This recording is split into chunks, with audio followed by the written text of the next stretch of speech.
ਪਿਆਰੇ ਬੱਚਿਓ, ਸਤਿ ਸ੍ਰੀ ਅਕਾਲ। ਅੱਜ ਬੇਟਾ ਆਪਾਂ ਆਪਣੀ ਪੰਜਾਬੀ ਦੀ ਪਾਠ ਪੁਸਤਕ ਆਧੁਨਿਕ ਪੰਜਾਬੀ ਕਾਵਿ ਝਲਕਾਂ ਤੇ ਇਤਿਹਾਸ ਵਿੱਚੋਂ ਕਵੀ ਸ਼ਿਵ ਕੁਮਾਰ ਬਟਾਲਵੀ ਬਾਰੇ ਗੱਲ ਕਰਾਂਗੇ।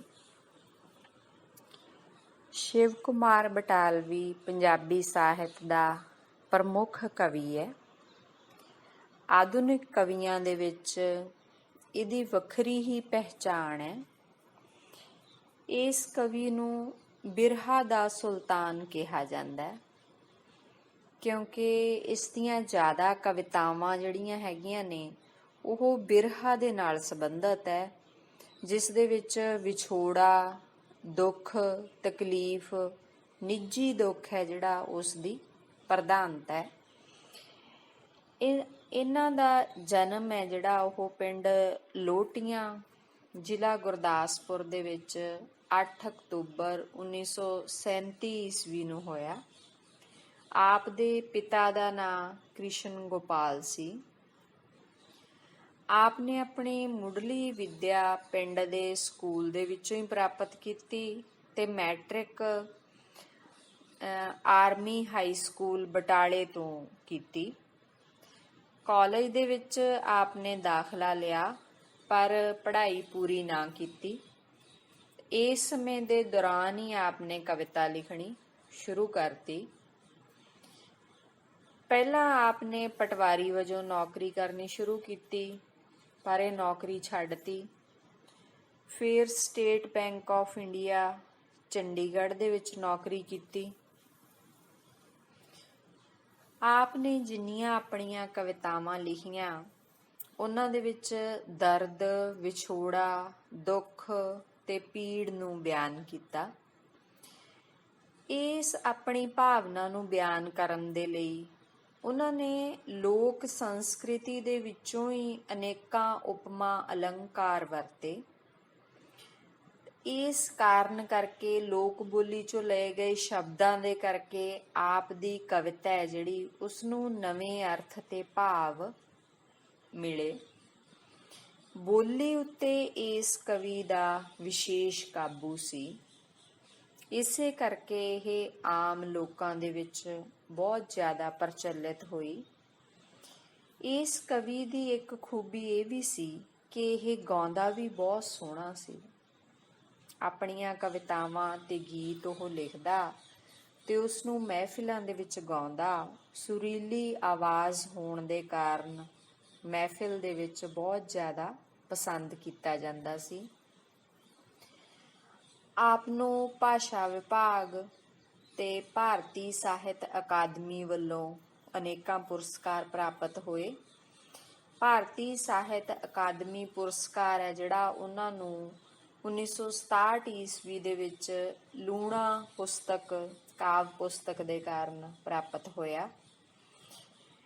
ਇਹ ਆਪਾਂ ਸ਼ਿਵ ਕੁਮਾਰ ਬਟਾਲਵੀ ਦੀਆਂ ਜਿਹੜੀਆਂ ਆਮ ਜ਼ਿਆਦਾ ਪ੍ਰਚਲਿਤ ਕਵਿਤਾਵਾਂ ਨੇ ਜਾਂ ਕਾਵਿ ਸੰਗ੍ਰਹਿ ਨੇ ਉਹਨਾਂ ਬਾਰੇ ਗੱਲ ਕਰ ਰਹੇ ਹਾਂ ਕਿ ਉਹਨਾਂ ਨੇ ਜ਼ਿਆਦਾ ਆਪਣੀਆਂ ਕਵਿਤਾਵਾਂ ਦੇ ਵਿੱਚ ਹੁਸਨ, ਇਸ਼ਕ ਜਾਂ ਨਿੱਜੀ ਦੁੱਖ, ਵਿਛੋੜਾ, ਵਿਛੋੜੇ ਦੀ ਤੜਫ ਉਹ ਬਿਆਨ ਕੀਤੀ ਹੈ।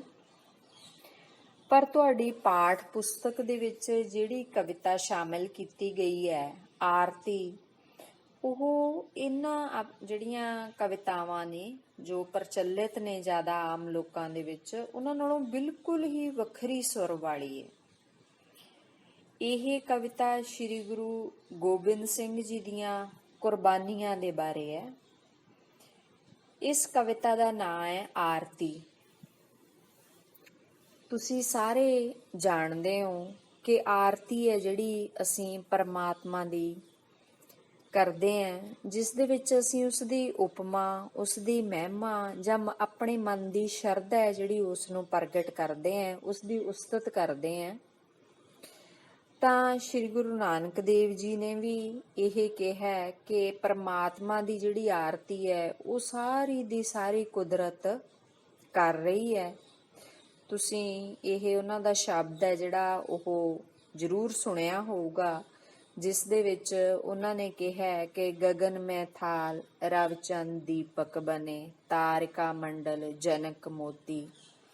ਭਾਵ ਸਾਰੀ ਕੁਦਰਤ ਪਰਮਾਤਮਾ ਦੀ ਆਰਤੀ ਹੈ ਜਿਹੜੀ ਉਹ ਉਤਾਰ ਰਹੀ ਹੈ, ਉਹਨਾਂ ਦੀ ਉਸਤਤ ਕਰ ਰਹੀ ਹੈ। ਇਸੇ ਤਰ੍ਹਾਂ ਮੰਦਰਾਂ ਦੇ ਵਿੱਚ ਵੀ ਪੁਜਾਰੀ ਹੈ ਜਿਹੜੇ ਜਾਂ ਆਮ ਸ਼ਰਧਾਲੂ ਹੈ ਉਹ ਆਰਤੀ ਉਤਾਰਦੇ ਹੈ।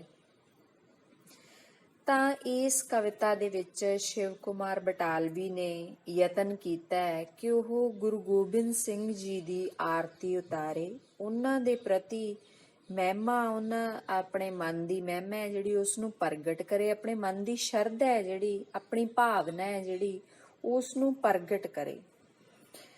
ਪਰ ਜਦੋਂ ਇਹ ਯਤਨ ਕਰਦਾ ਹੈ ਉਹ, ਤਾਂ ਉਹਨੂੰ ਇਉਂ ਲੱਗਦਾ ਹੈ ਕਿ ਮੈਂ ਇਹ ਨਹੀਂ ਕਰ ਸਕਦਾ। ਹੁਣ ਕਿਉਂ ਨਹੀਂ ਕਰ ਸਕਦਾ? ਕਿਉਂਕਿ ਉਹਨੂੰ ਇਹ ਲੱਗਦਾ ਹੈ ਕਿ ਇਹ ਸ਼ਕਤੀ ਹੈ ਜਿਹੜੀ ਉਹ ਇੰਨੀ ਉੱਚ ਅਵਸਥਾ ਦੇ ਤੱਕ ਪਹੁੰਚੀ ਹੋਈ ਹੈ ਕਿ ਮੇਰੇ ਸ਼ਬਦ, ਮੇਰੇ ਬੋਲ, ਮੇਰੇ ਗੀਤ ਜਿਨ੍ਹਾਂ ਦੇ ਰਾਹੀਂ ਮੈਂ ਇਹ ਆਰਤੀ ਉਤਾਰਨੀ ਚਾਹੁੰਦਾ ਹੈ ਉਹ ਇਸ ਵਿਅਕਤੀ ਦੇ ਬਿਲਕੁਲ ਵੀ ਕਾਬਿਲ ਨਹੀਂ। ਭਾਵ ਮੇਰੇ ਕੋਲ ਇੰਨੇ ਸ਼ਬਦ ਹੀ ਨਹੀਂ ਉਸ ਤਰ੍ਹਾਂ ਦੇ ਜਿਹੜੇ ਇਸ ਵਿਅਕਤੀ ਦੀ, ਪਰਮ ਵਿਅਕਤੀ ਦੀ ਆਰਤੀ ਉਤਾਰ ਸਕਣ। ਤਾਂ ਆਪਣੇ ਮਨ ਦੀ ਇਸ ਭਾਵਨਾ ਨੂੰ ਉਹ ਇਸ ਕਵਿਤਾ ਦੇ ਰਾਹੀਂ ਪੇਸ਼ ਕਰਦਾ ਹੈ। ਤਾਂ ਬਹੁਤ ਹੀ ਪਿਆਰੀ ਕਵਿਤਾ ਹੈ, ਧਿਆਨ ਨਾਲ ਸੁਣਨ ਵਾਲੀ ਹੈ। ਆਪਾਂ ਇਸ ਕਵਿਤਾ ਦੀ ਪ੍ਰਸੰਗ ਸਹਿਤ ਵਿਆਖਿਆ ਕਰਨੀ ਹੈ। ਜਦੋਂ ਕਿਸੇ ਕਵਿਤਾ ਦੀ ਪ੍ਰਸੰਗ ਸਹਿਤ ਵਿਆਖਿਆ ਕੀ ਹੈ ਤਾਂ ਪ੍ਰਸੰਗ ਦੇ ਵਿੱਚ ਅਸੀਂ ਪੁਸਤਕ ਦਾ ਨਾਂ ਦੱਸਦੇ ਹਾਂ, ਕਵੀ ਦਾ ਨਾਂ ਦੱਸਦੇ ਹਾਂ, ਕਵਿਤਾ ਦਾ ਨਾਂ ਦੱਸਦੇ ਹਾਂ ਤੇ ਨਾਲ ਦੀ ਨਾਲ ਸਤਰਾਂ ਬਾਰੇ ਦੱਸਦੇ ਹਾਂ ਕਿ ਉਹਨਾਂ ਸਤਰਾਂ ਦੇ ਵਿੱਚ ਕਵੀ ਹੈ ਜਿਹੜਾ ਉਹ ਕੀ ਕਹਿਣਾ ਚਾਹੁੰਦਾ ਹੈ।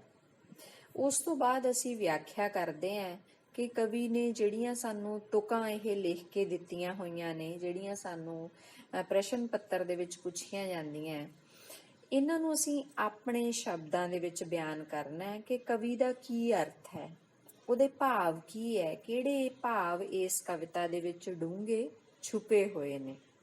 ਤਾਂ ਇਸ ਪ੍ਰਸੰਗ ਸਹਿਤ ਵਿਆਖਿਆ ਤੋਂ ਇਲਾਵਾ ਤੁਹਾਨੂੰ ਪ੍ਰੀਖਿਆ ਦੇ ਵਿੱਚ ਹੋਰ ਛੋਟੇ ਪ੍ਰਸ਼ਨ ਜਾਂ ਇਸ ਕਵੀ ਬਾਰੇ ਜਾਂ ਇਸ ਕਵਿਤਾ ਦੇ ਬਾਰੇ ਹੋਰ ਵੀ ਪ੍ਰਸ਼ਨ ਹੈ ਜਿਹੜੇ ਉਹ ਪੁੱਛੇ ਜਾ ਸਕਦੇ ਹੈ। ਤਾਂ ਜੇਕਰ ਤੁਸੀਂ ਇਹ ਕਵਿਤਾ ਬਾਰੇ ਧਿਆਨ ਦੇ ਨਾਲ ਅਧਿਆਪਕ ਨੂੰ ਸੁਣਿਆ ਹੋਵੇਗਾ, ਲੈਕਚਰ ਸੁਣਿਆ ਹੋਵੇਗਾ, ਇਸ ਕਵੀ ਦੇ ਬਾਰੇ ਆਪ ਤੁਸੀਂ ਇੱਕ ਵਾਰ ਪੜ੍ਹਿਆ ਹੋਵੇਗਾ ਤਾਂ ਜ਼ਰੂਰ ਹੀ ਤੁਸੀਂ ਉਹ ਪ੍ਰਸ਼ਨ ਹੱਲ ਕਰ ਸਕਦੇ ਹੋ। ਤਾਂ ਇਸ ਦੀ ਵਿਆਖਿਆ ਮੈਂ ਕਰਦੀ ਹਾਂ ਕਵਿਤਾ ਦੀ। ਮੈਂ ਕਿਸ ਹੰਝੂ ਦਾ ਦੀਵਾ ਬਾਲ ਕੇ ਤੇਰੀ ਆਰਤੀ ਗਾਵਾਂ, ਮੈਂ ਕਿਹੜੇ ਸ਼ਬਦ ਦੇ ਬੂਹੇ ਤੇ ਮੰਗਣ ਗੀਤ ਅੱਜ ਜਾਵਾਂ। ਹੁਣ ਇਹਨਾਂ ਸਤਰਾਂ ਦੇ ਵਿੱਚ ਸ਼ਿਵ ਕੁਮਾਰ ਬਟਾਲਵੀ ਸ਼੍ਰੀ ਗੁਰੂ ਗੋਬਿੰਦ ਸਿੰਘ ਜੀ ਦੇ ਸਾਹਮਣੇ ਹੋ ਕੇ ਆਪਣੀ ਭਾਵਨਾ ਪ੍ਰਗਟ ਕਰਦਾ ਹੈ ਕਿ ਮੇਰੇ ਗੀਤ, ਮੇਰੀਆਂ ਕਵਿਤਾਵਾਂ ਹੈ ਜਿਹੜੀਆਂ ਉਹ ਮੇਰੀ ਨਿੱਜੀ ਪੀੜਾ ਦੇ ਨਾਲ ਭਰੀਆਂ ਹੋਈਆਂ ਨੇ। ਉਹਨਾਂ ਦੇ ਵਿੱਚ ਮੇਰੇ ਦੁੱਖ ਹੈ, ਹੰਝੂ ਹੈ। ਉਹਨਾਂ ਵਿੱਚੋਂ ਕਿਹੜੇ ਹੰਝੂ ਦਾ ਮੈਂ ਦੀਵਾ ਬਾਲਾਂ ਤਾਂ ਜੋ ਮੈਂ ਤੇਰੀ ਆਰਤੀ ਗਾ ਸਕਾਂ। ਮੈਂ ਕਿਹੜੇ ਸ਼ਬਦਾਂ ਦੀ ਚੋਣ ਕਰਾਂ ਆਪਣੇ ਸਾਰੇ ਗੀਤਾਂ ਤੇ ਕਵਿਤਾਵਾਂ ਦੇ ਵਿੱਚੋਂ ਕਿ ਮੈਂ ਤੇਰੀ ਮਹਿਮਾ ਦਾ ਬਖਿਆਨ ਕਰ ਸਕਾਂ। ਹੁਣ ਅਸੀਂ ਜਾਣਦੇ ਹਾਂ ਕਿ ਜਦੋਂ ਆਰਤੀ ਉਤਾਰੀ ਜਾਂਦੀ ਹੈ ਤਾਂ ਅਸੀਂ ਥਾਲ ਦੇ ਵਿੱਚ ਦੀਪਕ ਹੈ ਜਿਹੜਾ ਉਹ ਜਗਾ ਕੇ ਰੱਖਦੇ ਹਾਂ। ਤਾਂ ਹੁਣ ਕਵੀ ਨੂੰ ਇਹ ਨਹੀਂ ਸਮਝ ਆ ਰਿਹਾ ਕਿ ਉਹ ਦੀਵਾ ਹੈ ਜਿਹੜਾ ਉਹ ਕਿਸ ਤਰ੍ਹਾਂ ਨਾਲ ਬਾਲੇ ਤੇ ਆਰਤੀ ਹੈ ਜਿਹੜੀ ਉਤਾਰਨ ਦੇ ਲਈ ਉਹ ਕਿਹੜੇ ਸ਼ਬਦਾਂ ਦੀ ਵਰਤੋਂ ਕਰੇ। ਜੋ ਤੈਨੂੰ ਕਰਨ ਲਈ ਭੇਟਾ ਮੈਂ ਤੇਰੇ ਦੁਆਰ ਤੇ ਗਾਵਾਂ, ਮੇਰਾ ਕੋਈ ਗੀਤ ਨਹੀਂ ਐਸਾ ਜੋ ਤੇਰੇ ਮੇਚ ਆ ਜਾਵੇ। ਤਾਂ ਇਹਨਾਂ ਸਤਰਾਂ ਦੇ ਵਿੱਚ ਕਵੀ ਹੈ ਜਿਹੜਾ ਉਹ ਸ਼੍ਰੀ ਗੁਰੂ ਗੋਬਿੰਦ ਸਿੰਘ ਜੀ ਨੂੰ ਸੰਬੋਧਨ ਕਰਦਾ ਹੋਇਆ ਕਹਿੰਦਾ ਹੈ ਕਿ ਮੈਂ ਤੈਨੂੰ ਕੀ ਭੇਟਾ ਕਰਾਂ, ਕੀ ਤੈਨੂੰ ਅਰਪਣ ਕਰਾਂ, ਤੇਰੇ ਦੁਆਰ ਤੇ ਆ ਕੇ, ਤੇਰੇ ਦਰਵਾਜ਼ੇ ਤੇ ਆ ਕੇ ਤੈਨੂੰ ਕੀ ਦੇਵਾਂ। ਕਿਉਂਕਿ ਮੇਰਾ ਕੋਈ ਵੀ ਗੀਤ ਅਜਿਹਾ ਨਹੀਂ ਜੋ ਤੇਰੇ ਮੇਚ ਦਾ ਹੋਵੇ, ਤੇਰੇ ਬਰਾਬਰ ਦਾ ਹੋਵੇ। ਮੇਰੇ ਕਿਸੇ ਵੀ ਗੀਤ ਦੇ ਵਿੱਚ ਇੰਨੀ ਸਮਰੱਥਾ ਨਹੀਂ ਕਿ ਉਹ ਤੇਰੇ ਸਾਹਮਣੇ ਆ ਸਕੇ ਜਾਂ ਮੈਂ ਉਸ ਗੀਤ ਦੇ ਰਾਹੀਂ ਤੇਰੀ ਉਸਤਤ ਕਰ ਸਕਾਂ, ਕਿਉਂਕਿ ਤੇਰੀ ਮਹਿਮਾ ਹੈ ਜਿਹੜੀ ਉਹ ਅਪਰੰਪਾਰ ਹੈ। ਭਰੇ ਬਾਜ਼ਾਰ ਵਿੱਚ ਜਾ ਕੇ ਜੋ ਆਪਣਾ ਸਿਰ ਕਟਾ ਆਵੇ, ਜੋ ਆਪਣੇ ਸੋਹਲ ਛਿੰਦੇ ਬੋਲ ਨੀਹਾਂ ਵਿੱਚ ਚਿਣਾ ਆਵੇ। ਕਿਸ ਤਰ੍ਹਾਂ ਦੇ ਗੀਤ ਦੀ ਸ਼ਿਵ ਕੁਮਾਰ ਬਟਾਲਵੀ ਨੂੰ ਤਲਾਸ਼ ਹੈ ਕਿ ਉਹਦਾ ਗੀਤ ਕਿਸ ਤਰ੍ਹਾਂ ਦਾ ਹੋਵੇ ਕਿ ਉਹ ਭਰੇ ਬਾਜ਼ਾਰ ਦੇ ਵਿੱਚ ਜਾ ਕੇ ਆਪਣੀ ਕੁਰਬਾਨੀ ਦੇ ਸਕੇ, ਆਪਣਾ ਸੀਸ ਕਟਾ ਸਕੇ। ਤਾਂ ਇਹ ਸ੍ਰੀ ਗੁਰੂ ਗੋਬਿੰਦ ਸਿੰਘ ਜੀ ਦੇ ਪਰਿਵਾਰ ਦੇ ਵੱਲ ਇਸ਼ਾਰਾ ਹੈ ਕਿ ਉਹਨਾਂ ਦੇ ਪਿਤਾ ਜੀ ਨੇ ਧਰਮ ਨੂੰ ਬਚਾਉਣ ਦੇ ਲਈ ਬਾਜ਼ਾਰ ਦੇ ਵਿੱਚ ਆਪਣਾ ਸਿਰ ਕਲਮ ਕਰਵਾਇਆ, ਆਪਣੀ ਸ਼ਹਾਦਤ ਦਿੱਤੀ ਤੇ ਉਹ ਸਿੱਖ ਧਰਮ ਦੇ ਸਭ ਤੋਂ ਵੱਡੇ ਸ਼ਹੀਦ ਕਹਾਏ। ਹੁਣ ਨੀਹਾਂ ਦੇ ਵਿੱਚ ਸ੍ਰੀ ਗੁਰੂ ਗੋਬਿੰਦ ਸਿੰਘ ਜੀ ਦੇ 2 ਸਾਹਿਬਜ਼ਾਦੇ ਉਹਨਾਂ ਨੂੰ ਚਿਣਵਾ ਦਿੱਤਾ ਗਿਆ। ਉਹਨਾਂ ਨੇ ਆਪਣੇ ਧਰਮ ਦੀ ਰਾਖੀ ਦੇ ਲਈ ਆਪਣੀ ਕੁਰਬਾਨੀ ਦਿੱਤੀ। ਸ੍ਰੀ ਗੁਰੂ ਗੋਬਿੰਦ ਸਿੰਘ ਜੀ ਨੇ ਉਹਨਾਂ ਦੀ ਇਸ ਢੰਗ ਦੇ ਨਾਲ ਪਰਵਰਿਸ਼ ਕੀਤੀ ਕਿ ਉਹ ਬੱਚਿਆਂ ਨੇ ਅਡੋਲ ਹੋ ਕੇ ਇਹ ਕੁਰਬਾਨੀ ਦੇਣੀ ਸਵੀਕਾਰ ਕੀਤੀ। ਉਹ ਇੰਨੇ ਛੋਟੀ ਉਮਰ ਦੇ ਬੱਚੇ ਸੀ ਕਿ ਉਹਨਾਂ ਦਾ ਮਨ ਹੈ ਜਿਹੜਾ ਉਹ ਬਿਲਕੁਲ ਵੀ ਨਹੀਂ ਡੋਲਿਆ। ਤਾਂ ਇਸੇ ਲਈ ਹੁਣ ਸ਼ਿਵ ਕੁਮਾਰ ਬਟਾਲਵੀ ਨੂੰ ਲੱਗਦਾ ਹੈ ਕਿ ਮੇਰਾ ਕਿਹੜਾ ਗੀਤ ਹੈ ਜੋ ਇੰਨੇ ਮਹਾਨ ਵਿਅਕਤੀ ਦੇ ਮੇਚ ਆ ਸਕੇ, ਉਹਨਾਂ ਦੀ ਉਸਤਤ ਹੈ ਜਿਹੜੀ ਉਹ ਕਰ ਸਕੇ, ਕਿਉਂਕਿ ਮੇਰਾ ਕੋਈ ਵੀ ਗੀਤ ਅਜਿਹਾ ਨਹੀਂ ਜੋ ਇੰਨੀ ਕੁਰਬਾਨੀ ਦੇ ਸਕੇ, ਜੋ ਆਪਣੇ ਪਿਤਾ ਨੂੰ ਕੁਰਬਾਨੀ ਲਈ ਪ੍ਰੇਰਿਤ ਕਰਕੇ ਭੇਜ ਸਕੇ, ਜੋ ਆਪਣੇ ਅਬੋਧ ਬੱਚਿਆਂ ਦੀ ਕੁਰਬਾਨੀ ਹੈ ਜਿਹੜੀ ਉਹ ਦੇ ਸਕੇ। ਤਿਹਾਏ ਸ਼ਬਦ ਨੂੰ ਤਲਵਾਰ ਦਾ ਪਾਣੀ ਪਿਆ ਆਵੇ, ਜੋ ਲੁੱਟ ਜਾਵੇ ਤੇ ਮੁੜ ਵੀ ਯਾਰੜੇ ਦੇ ਸਥਰੀ ਗਾਵੇ। ਤਾਂ ਕਿਸ ਤਰ੍ਹਾਂ ਦੇ ਸ਼ਬਦ, ਕਿਸ ਤਰ੍ਹਾਂ ਦੇ ਗੀਤ ਹੈ ਜਿਹੜੇ ਉਹ ਸ਼ਿਵ ਕੁਮਾਰ ਬਟਾਲਵੀ ਨੂੰ ਚਾਹੀਦੇ ਨੇ ਤਾਂ ਜੋ ਉਹ ਆਰਤੀ ਉਤਾਰ ਸਕੇ ਸ੍ਰੀ ਗੁਰੂ ਗੋਬਿੰਦ ਸਿੰਘ ਜੀ ਦੀ। ਉਹ ਕਹਿੰਦਾ ਮੇਰੇ ਸ਼ਬਦ ਅਜਿਹੇ ਹੋਣੇ ਚਾਹੀਦੇ ਹੈ ਜੋ ਕਿ ਤਲਵਾਰ ਦਾ ਪਾਣੀ ਤਿਹਾਏ ਸ਼ਬਦਾਂ ਨੂੰ ਪਿਆ ਸਕਣ। ਤਾਂ ਇੱਥੇ ਤਲਵਾਰ ਦੇ ਵੱਲ ਇਸ਼ਾਰਾ ਕੀਤਾ ਗਿਆ ਹੈ ਕਿਉਂਕਿ ਸ੍ਰੀ ਗੁਰੂ ਗੋਬਿੰਦ ਸਿੰਘ ਜੀ ਸਿੱਖਾਂ ਦੇ ਅਜਿਹੇ ਗੁਰੂ ਸੀ ਜਿਨ੍ਹਾਂ ਨੇ ਸਿੱਖਾਂ ਨੂੰ ਜਿਹੜੀ ਹੌਸਲੇ ਪਸਤ ਹੋਏ ਵੇ ਕੌਮ ਸੀ ਉਹਨਾਂ ਦੇ ਵਿੱਚ ਇੱਕ ਨਵੀਂ ਰੂਹ ਫੂਕੀ ਸੀ। ਉਹਨਾਂ ਨੂੰ ਇਸ ਗੱਲ ਲਈ ਤਿਆਰ ਕੀਤਾ ਸੀ ਕਿ ਜ਼ੁਲਮ ਸਹਿਣਾ ਜਿਹੜਾ ਉਹ ਵੀ ਇੱਕ ਬਹੁਤ ਵੱਡਾ ਪਾਪ ਹੈ। ਇਸ ਲਈ ਹੱਦ ਤੋਂ ਬਾਅਦ ਇਸ ਜ਼ੁਲਮ ਦਾ ਮੁਕਾਬਲਾ ਕਰਨ ਦੇ ਲਈ ਤਲਵਾਰ ਚੱਕਣੀ ਹੈ। ਤਾਂ ਕਵੀ ਨੂੰ ਲੱਗਦਾ ਹੈ ਕਿ ਉਸ ਦੇ ਸ਼ਬਦ ਹੈ ਜਿਹੜੇ ਇਸ ਤਰ੍ਹਾਂ ਨਹੀਂ ਕਰ ਸਕਦੇ, ਇਸ ਤਰ੍ਹਾਂ ਪ੍ਰੇਰਨਾ ਦੇਣ ਵਾਲਾ ਜਿਹੜਾ ਸਾਡਾ ਗੁਰੂ ਹੈ ਉਸ ਦੇ ਸਾਹਮਣੇ ਨਹੀਂ ਖੜ ਸਕਦੇ, ਕਿਉਂਕਿ ਕਿਸ ਤਰ੍ਹਾਂ ਦਾ ਹੈ ਇਹ ਪਰਮ ਵਿਅਕਤੀ ਜੋ ਲੁੱਟ ਗਿਆ। ਜਦੋਂ ਸਰਸਾ ਨਦੀ ਦੇ ਵਿੱਚ, ਸਰਸਾ ਨਦੀ ਦੇ ਕੰਢੇ ਤੇ ਵਿਛੋੜਾ ਪਿਆ ਸਾਰੇ ਪਰਿਵਾਰ ਦਾ, ਸਾਰਾ ਜਿਹੜਾ ਹੈ ਪਰਿਵਾਰ ਇੱਕ ਦੂਜੇ ਤੋਂ ਵਿਛੜ ਗਿਆ। ਸਿੰਘ ਹੈ ਜਿਹੜੇ ਉਹ ਵੀ ਇੱਧਰ ਉੱਧਰ ਹੋ ਗਏ, ਇੱਕ ਮੁੱਠਤਾ ਨਾ ਰਹੀ।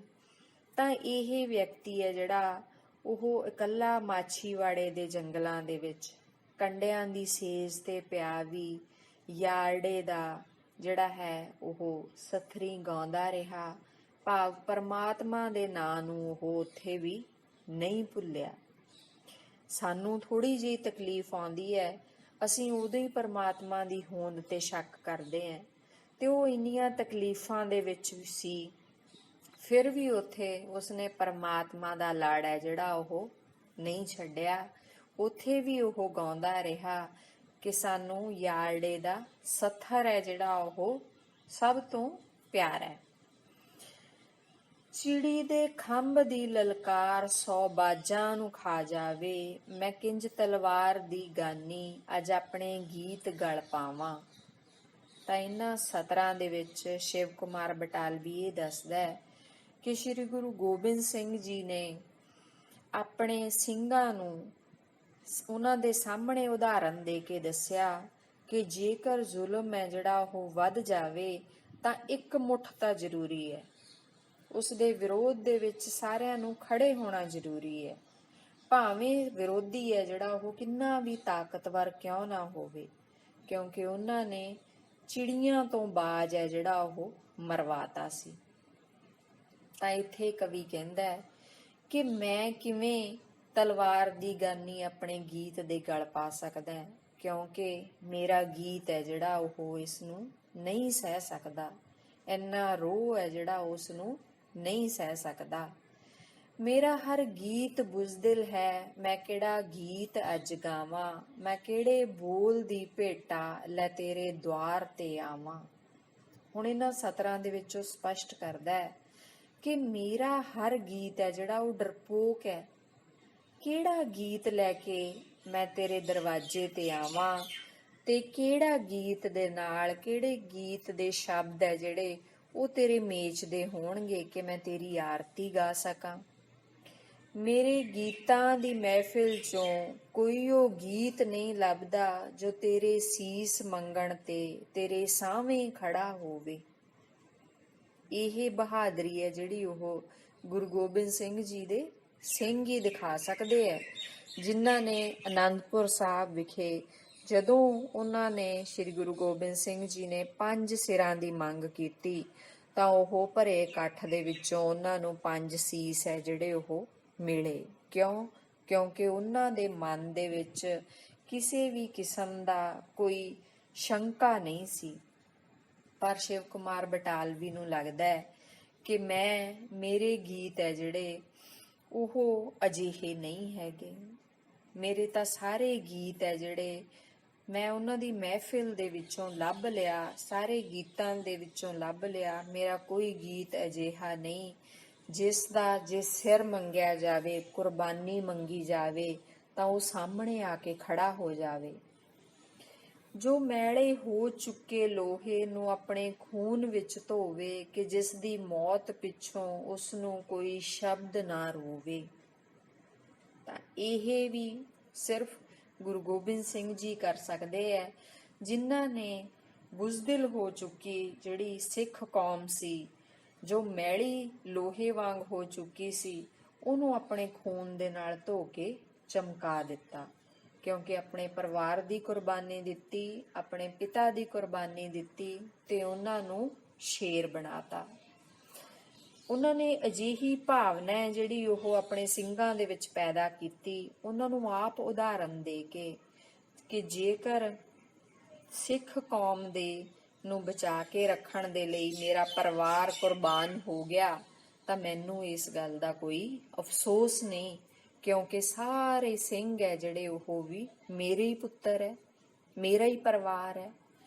ਪਰ ਸ਼ਿਵ ਕੁਮਾਰ ਨੂੰ ਲੱਗਦਾ ਹੈ ਕਿ ਮੇਰੇ ਸ਼ਬਦ ਇਸ ਤਰ੍ਹਾਂ ਨਾਲ ਨਹੀਂ ਕਰ ਸਕਦੇ, ਜਿਨ੍ਹਾਂ ਸ਼ਬਦਾਂ ਦੇ ਰਾਹੀਂ ਮੈਂ ਤੇਰੀ ਉਸਤਤ ਕਰਨੀ ਚਾਹੁੰਦਾ ਉਹ ਸ਼ਬਦ ਅਜਿਹੇ ਨਹੀਂ ਕਿ ਜਿਸ ਨੂੰ ਪੀੜ ਤਾਂ ਕੀ ਪੀੜ ਦਾ ਅਹਿਸਾਸ ਨਾ ਛੋਵੇ, ਜੋ ਲੋਹਾ ਪੀ ਸਕੇ ਉਹ ਗੀਤ ਕਿੱਥੋਂ ਲੈ ਕੇ ਮੈਂ ਆਵਾਂ। ਕਵੀ ਨੂੰ ਆਪਣਾ ਗੀਤ ਕੋਈ ਨਹੀਂ ਲੱਭਦਾ ਜਿਸ ਨੂੰ ਕੋਈ ਦੁੱਖ ਨਾ ਹੋਵੇ, ਦੁੱਖ ਦਾ ਅਹਿਸਾਸ ਨਾ ਹੋਵੇ। ਇਹ ਸਿਰਫ ਸਾਡੇ ਸ੍ਰੀ ਗੁਰੂ ਗੋਬਿੰਦ ਸਿੰਘ ਜੀ ਨੂੰ ਹੀ ਸੀ। ਕਵੀ ਨੂੰ ਲੱਗਦਾ ਹੈ ਕਿ ਮੇਰੇ ਗੀਤ ਲੋਹਾ ਨਹੀਂ ਪੀ ਸਕਦੇ। ਲੋਹਾ ਪੀਣ ਤੋਂ ਭਾਵ ਹੈ ਦੁੱਖ, ਬੇਅੰਤ ਦੁੱਖ ਨਹੀਂ ਸਹਿ ਸਕਦੇ, ਜਿਸ ਤਰ੍ਹਾਂ ਦੇ ਨਾਲ ਉਸ ਪਰਮਾਤਮਾ ਨੇ ਸਹੇ ਸੀ। ਇਸ ਕਰਕੇ ਉਹਨੂੰ ਲੱਗਦਾ ਹੈ ਕਿ ਉਸ ਦੇ ਬਰਾਬਰ ਦੇ ਗੀਤ, ਉਸ ਦੀ ਉਸਤਤ ਕਰਨ ਦੇ ਯੋਗ ਗੀਤ ਮੈਂ ਕਿੱਥੋਂ ਲੱਭ ਕੇ ਲਿਆਵਾਂ। ਮੈਂ ਆਪਣੀ ਪੀੜ ਦੇ ਅਹਿਸਾਨ ਕੋਲੋਂ ਦੂਰ ਕਿੰਜ ਜਾਵਾਂ, ਮੈਂ ਤੇਰੀ ਉਸਤਤੀ ਦਾ ਗੀਤ ਚਾਹੁੰਦਾ ਹਾਂ ਕਿ ਉਹ ਹੋਵੇ। ਹੁਣ ਇੱਥੇ ਕਵੀ ਹੈ ਜਿਹੜਾ ਉਹ ਦੱਸਦਾ ਹੈ ਕਿ ਮੈਂ ਤਾਂ ਆਪਣੀ ਪੀੜ ਹੈ ਜਿਹੜੀ ਉਸ ਨੂੰ ਹੀ ਗਾਉਂਦਾ ਰਿਹਾ, ਆਪਣਾ ਦੁੱਖ ਹੈ ਜਿਹੜਾ ਉਹੀ ਮਨਾਉਂਦਾ ਰਿਹਾ। ਮੈਂ ਇਸ ਦੇ ਵਿੱਚੋਂ ਹੀ ਨਹੀਂ ਨਿਕਲ ਸਕਿਆ, ਤਾਂ ਫਿਰ ਮੈਂ ਤੇਰੀ ਉਸਤਤ ਦੇ ਲਈ ਗੀਤ ਕਿੱਥੋਂ ਲੱਭਾਂ। ਇੱਥੇ ਨਾਲ ਹੀ ਨਾਲ ਕਵੀ ਇਹ ਦੱਸਦਾ ਹੈ ਕਿ ਕਿਸ ਤਰ੍ਹਾਂ ਦਾ ਗੀਤ ਉਹ ਚਾਹੁੰਦਾ ਹੈ ਉਹ ਹੋਵੇ, ਜਿਹੜਾ ਕਿ ਸ੍ਰੀ ਗੁਰੂ ਗੋਬਿੰਦ ਸਿੰਘ ਜੀ ਦੀ ਆਰਤੀ ਉਤਾਰਨ ਦੇ ਯੋਗ ਹੋਊਗਾ। ਜਿਹਦੇ ਹੱਥ ਸੱਚ ਦੀ ਤਲਵਾਰ ਤੇ ਨੈਣਾਂ 'ਚ ਰੋਹ ਹੋਵੇ, ਜਿਹਦੇ ਵਿੱਚ ਵਤਨ ਦੀ ਮਿੱਟੀ ਲਈ ਅੰਤਾਂ ਦਾ ਮੋਹ ਹੋਵੇ। ਹੁਣ ਕਵੀ ਚਾਹੁੰਦਾ ਹੈ ਕਿ ਅਜਿਹਾ ਕੋਈ ਗੀਤ, ਅਜਿਹੇ ਸ਼ਬਦ, ਅਜਿਹੇ ਬੋਲ ਹੋਣੇ ਚਾਹੀਦੇ ਨੇ ਜਿਨ੍ਹਾਂ ਦੇ ਹੱਥ ਦੇ ਵਿੱਚ ਸੱਚ ਦੀ ਤਲਵਾਰ ਹੋਵੇ, ਨੈਣਾਂ ਦੇ ਵਿੱਚ, ਅੱਖਾਂ ਦੇ ਵਿੱਚ ਵੀ ਰੋਹਬ ਹੋਵੇ, ਭਾਵ ਜੋ ਸੱਚ ਦੇ ਲਈ ਖੜ ਸਕਣ, ਹਰ ਇੱਕ ਝੂਠ ਤੇ ਜ਼ਬਰ ਦਾ ਮੁਕਾਬਲਾ ਕਰ ਸਕਣ, ਜਿਨ੍ਹਾਂ ਦੀਆਂ ਅੱਖਾਂ ਦੇ ਵਿੱਚੋਂ ਉਹ ਗੁੱਸਾ, ਜ਼ਬਰ ਤੇ ਜ਼ੁਲਮ ਦਾ ਵਿਰੋਧ ਹੈ ਜਿਹੜਾ ਉਹ ਦਿਖਾਈ ਦਿੰਦਾ ਹੋਵੇ। ਅਜਿਹਾ ਗੀਤ ਹੋਣਾ ਚਾਹੀਦਾ ਹੈ ਜਿਸ ਦੇ ਵਿੱਚ ਆਪਣੇ ਦੇਸ਼ ਦੀ ਮਿੱਟੀ ਦੇ ਲਈ ਪਿਆਰ ਹੋਵੇ, ਦੇਸ਼ ਭਗਤ ਹੋਵੇ ਉਹ, ਕਿਉਂਕਿ ਜਦੋਂ ਅਸੀਂ ਦੇਸ਼ ਦੇ ਨਾਲ ਪਿਆਰ ਕਰਦੇ ਹਾਂ, ਸਮਾਜ ਦੇ ਨਾਲ ਪਿਆਰ ਕਰਦੇ ਹਾਂ, ਫਿਰ ਹੀ ਤਾਂ ਉਹਦੇ ਲਈ ਆਪਣੀ ਕੋਈ ਕੁਰਬਾਨੀ ਦੇ ਸਕਦੇ ਹਾਂ। ਜਿਵੇਂ ਸ੍ਰੀ ਗੁਰੂ ਗੋਬਿੰਦ ਸਿੰਘ ਜੀ ਨੇ ਕੁਰਬਾਨੀਆਂ ਦਿੱਤੀਆਂ, ਤਾਂ ਉਸ ਤਰ੍ਹਾਂ ਦਾ ਗੀਤ ਹੈ ਜਿਹੜਾ ਉਹ ਕਵੀ ਨੂੰ ਆਪਣੇ ਸਾਰੇ ਗੀਤਾਂ ਦੇ ਵਿੱਚੋਂ ਕਿਧਰੋਂ ਨਹੀਂ ਲੱਭਦਾ। ਉਹ ਕਹਿੰਦਾ, ਜਿਹਦੇ ਵਿੱਚ ਲਹੂ ਤੇਰੇ ਦੀ ਰਲੀ ਲਾਲੀ ਤੇ ਲੋ ਹੋਵੇ, ਮੈਂ ਆਪਣੇ ਲਹੂ ਦਾ ਕਿਸੇ ਗੀਤ ਨੂੰ ਟਿੱਕਾ ਕਿਵੇਂ ਲਾਵਾਂ। ਹੁਣ ਕਵੀ ਨੂੰ ਇਉਂ ਲੱਗਦਾ ਹੈ ਕਿ ਕੋਈ ਗੀਤ ਜਿਹੜਾ ਸ੍ਰੀ ਗੁਰੂ ਗੋਬਿੰਦ ਸਿੰਘ ਜੀ ਦੀ ਆਰਤੀ ਉਤਾਰ ਸਕਦਾ ਹੈ, ਉਹ ਅਜਿਹਾ ਹੋਣਾ ਚਾਹੀਦਾ ਹੈ ਜਿਸ ਦੇ ਵਿੱਚ ਉਹਨਾਂ ਦਾ ਅੰਸ਼ ਰਲਿਆ ਹੋਵੇ, ਉਹਨਾਂ ਦੀ ਪ੍ਰੇਰਨਾ ਹੋਵੇ, ਉਹਨਾਂ ਦਾ ਦਿੱਤਾ ਹੋਇਆ ਸਬਕ ਹੋਵੇ, ਉਹਨਾਂ ਦਾ ਲਹੂ ਰਲਿਆ ਹੋਇਆ ਹੋਵੇ, ਲਹੂ ਦੀ ਲੋ ਹੋਵੇ, ਭਾਵ ਉਹ ਪ੍ਰਕਾਸ਼ ਵੀ ਹੋਵੇ। ਪਰ ਕਵੀ ਕਹਿੰਦਾ, ਮੈਂ ਆਪਣੇ ਲਹੂ ਦੀ ਵਰਤੋਂ ਕਰਕੇ ਆਪਣੇ ਗੀਤ ਨੂੰ ਇਸ ਯੋਗ ਨਹੀਂ ਬਣਾ ਸਕਦਾ, ਕਿਉਂਕਿ ਉਸ ਨੂੰ ਇਉਂ ਲੱਗਦਾ ਹੈ ਕਿ ਮੇਰੇ ਜਿਹੜੇ ਅਹਿਸਾਸ ਨੇ, ਮੇਰੀਆਂ ਭਾਵਨਾਵਾਂ ਨੇ, ਉਹ ਇੰਨੀਆਂ ਉੱਚ ਪਾਏ ਦੀਆਂ, ਉਸ ਵਿਅਕਤੀ ਦੇ ਬਰਾਬਰ ਤੱਕ ਖੜਨ ਵਾਲੀਆਂ ਜਾਂ ਉਸ ਦੇ ਸਾਹਮਣੇ ਕੁਝ ਅਰਪਣ ਕਰਨ ਦੇ ਯੋਗ ਵੀ ਨਹੀਂ ਹੈਗੀਆਂ। ਮੈਂ ਬੁਜ਼ਦਿਲ ਗੀਤ ਲੈ ਕੇ ਕਿਸ ਤਰ੍ਹਾਂ ਤੇਰੇ ਦੁਆਰ ਤੇ ਆਵਾਂ, ਮੈਂ ਚਾਹੁੰਦਾ ਇਸ ਤੋਂ ਪਹਿਲਾਂ ਕਿ ਤੇਰੀ ਆਰਤੀ ਗਾਵਾਂ। ਹੁਣ ਕਵੀ ਹੈ ਜਿਹੜਾ ਉਹ ਕਹਿੰਦਾ ਹੈ ਕਿ ਇਸ ਤਰ੍ਹਾਂ ਦੇ ਡਰਪੋਕ ਗੀਤ ਲੈ ਕੇ ਮੈਂ ਤੇਰੇ ਦਰਵਾਜ਼ੇ ਤੇ ਨਹੀਂ ਆ ਸਕਦਾ। ਤੇਰੀ ਆਰਤੀ ਹੈ ਜਿਹੜੀ ਉਹ ਗਾਉਣ ਤੋਂ ਪਹਿਲਾਂ, ਤੇਰੀ ਮਹਿਮਾ, ਤੇਰੀ ਉਪਮਾ ਗਾਉਣ ਤੋਂ ਪਹਿਲਾਂ, ਤੇਰੀ ਉਸਤਤ ਕਰਨ ਤੋਂ ਪਹਿਲਾਂ ਮੇਰੀ ਇੱਛਾ ਹੈ ਕਿ ਮੈਂ ਕੀ ਕਰਾਂ, ਕਿਸ ਤਰ੍ਹਾਂ ਦੇ ਮੇਰੇ ਗੀਤ ਹੋਣ, ਕਿਸ ਤਰ੍ਹਾਂ ਦੇ ਮੇਰੇ ਸ਼ਬਦ ਹੋਣ, ਮੈਂ ਉਹਨਾਂ ਨੂੰ ਤੇਰੇ ਯੋਗ ਕਿਵੇਂ ਬਣਾਵਾਂ ਕਿ ਮੈਲੇ ਸ਼ਬਦ ਧੋ ਕੇ ਜੀਭ ਦੀ ਕਿੱਲੀ ਤੇ ਪਾ ਆਵਾਂ, ਤੇ ਮੈਲੇ ਸ਼ਬਦ ਸੁੱਕਣ ਤੀਕ ਤੇਰੀ ਹਰ ਪੈੜ ਚੁੰਮ ਆਵਾਂ। ਹੁਣ ਇਹ ਕਵੀ ਆਪਣੀਆਂ ਭਾਵਨਾਵਾਂ ਦੱਸਦਾ ਹੈ ਕਿ ਮੈਨੂੰ ਇਉਂ ਲੱਗਦਾ ਹੈ ਕਿ ਮੇਰੇ ਸ਼ਬਦ ਮੈਲੇ ਹੈ, ਮੇਰੀ ਜ਼ੁਬਾਨ ਤੋਂ ਜਿਹੜੇ ਸ਼ਬਦ ਨਿਕਲੇ ਹੈ, ਜਿਹੜੇ ਮੇਰੇ ਗੀਤ ਨਿਕਲੇ ਹੈ, ਇਹ ਪਵਿੱਤਰ ਨਹੀਂ। ਇਸ ਲਈ ਮੈਂ ਚਾਹੁੰਦਾ ਕਿ ਇਹਨਾਂ ਨੂੰ ਮੈਂ ਧੋਵਾਂ, ਧੋ ਕੇ ਜੀਭ ਦੀ ਕਿੱਲੀ ਤੇ ਪਾਵਾਂ, ਭਾਵ ਇਹਨਾਂ ਨੂੰ ਪਵਿੱਤਰ ਕਰਕੇ ਆਪਣੀ ਜ਼ੁਬਾਨ ਤੋਂ ਬਾਹਰ ਲਿਆਵਾਂ। ਤੇ ਜਦ ਤੱਕ ਇਹ ਸ਼ਬਦ ਸੁੱਕਦੇ ਨੇ, ਜਦ ਤੱਕ ਇਹ ਇਸ ਯੋਗ ਬਣਦੇ ਹੈ, ਉਦੋਂ ਤੱਕ ਮੈਂ ਤੇਰੇ ਕਦਮਾਂ ਨੂੰ ਚੁੰਮਣਾ ਚਾਹੁੰਦਾ, ਤੇਰੀਆਂ ਪੈੜਾਂ ਨੂੰ ਚੁੰਮਣਾ ਚਾਹੁੰਦਾ, ਤੇਰੀ ਹਰ ਪੈੜ ਤੇ ਹੰਝੂ ਦਾ ਇੱਕ ਸੂਰਜ ਜਗਾ ਆਵਾਂ, ਮੈਂ ਲੋਹਾ ਪੀਣ ਦੀ ਆਦਤ ਜਰਾ ਗੀਤਾਂ ਨੂੰ ਪਾ ਆਵਾਂ। ਤਾਂ ਹੁਣ ਉਹ ਆਪਣੇ ਗੀਤਾਂ ਨੂੰ ਕਿਸ ਕਾਬਿਲ ਬਣਾਉਣਾ ਚਾਹੁੰਦਾ ਹੈ?